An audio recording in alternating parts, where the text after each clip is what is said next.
Next, I'm going to show you how we can add the menu to our GUI.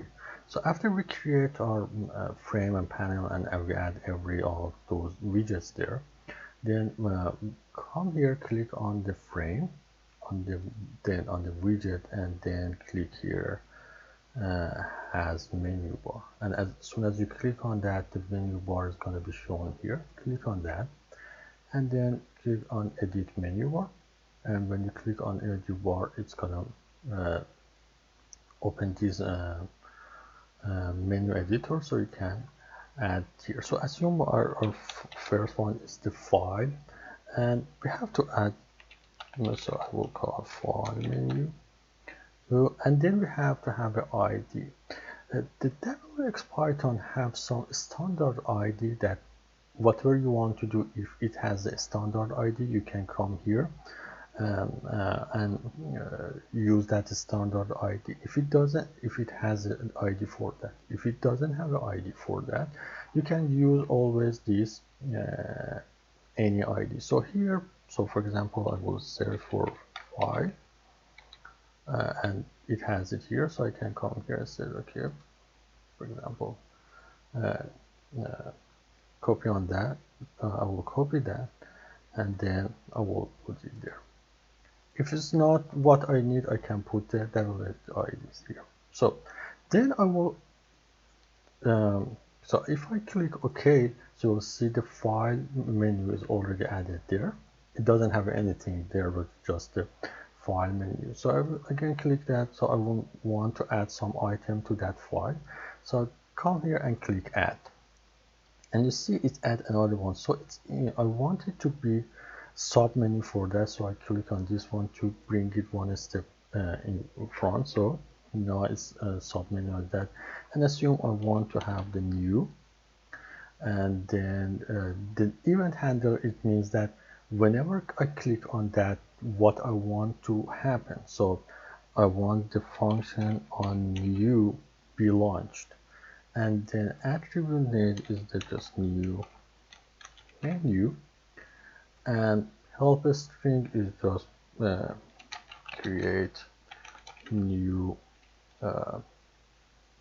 whatever we are using, assume file or document or whatever we are doing. And then for the ID, again, I come here, I search for the new to see if I have it. So I have it, so I come, click here, I copy that, and then I put it there. So it's going to be there. Now assume I want to add another one, so assume I want to add open. I'm not going to fill out this, it's very similar to that. So the open, add another one, kind of assume save, so we can fill the rest. And then assume I want to add this separator, and I will show you what it says, and then add, for example, exit, and then click OK.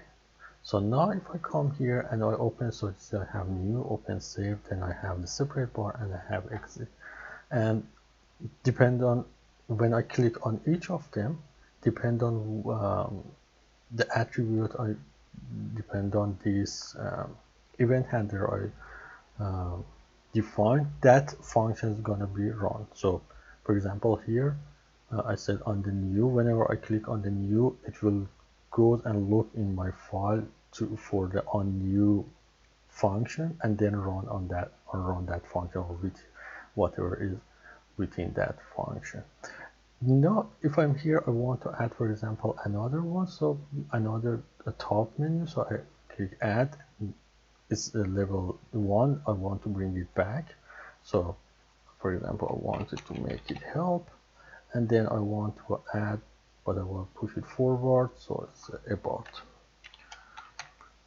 and then I can fill the rest of that similar to that. So you give the event handler and the rest of them, and then if I click OK, now you can see I have file, and then I have the help, so I can go ahead and then if I generate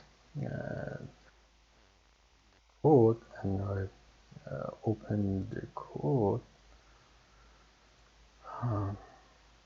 So if I open the code, so can see it's generated because I haven't filled out, so these are blank, but here I only filled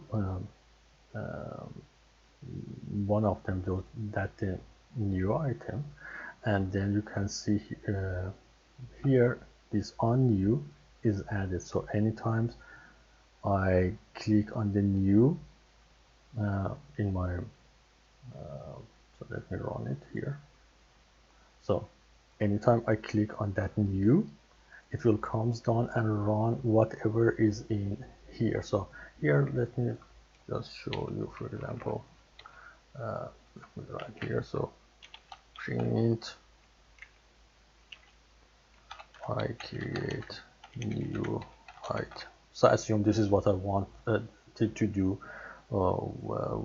whenever I run this.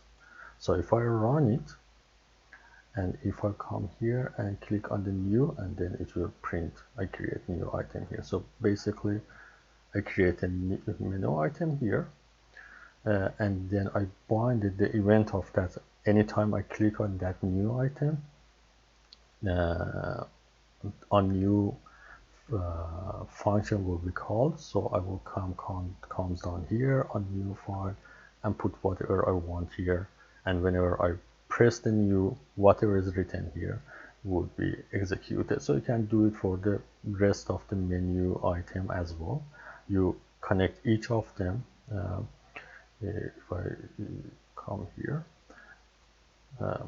each of these items, if you connect at the event handler here or here, so basically this is going to create a function, and then within that function you can tell what you want to do whenever each of these menu item are clicked.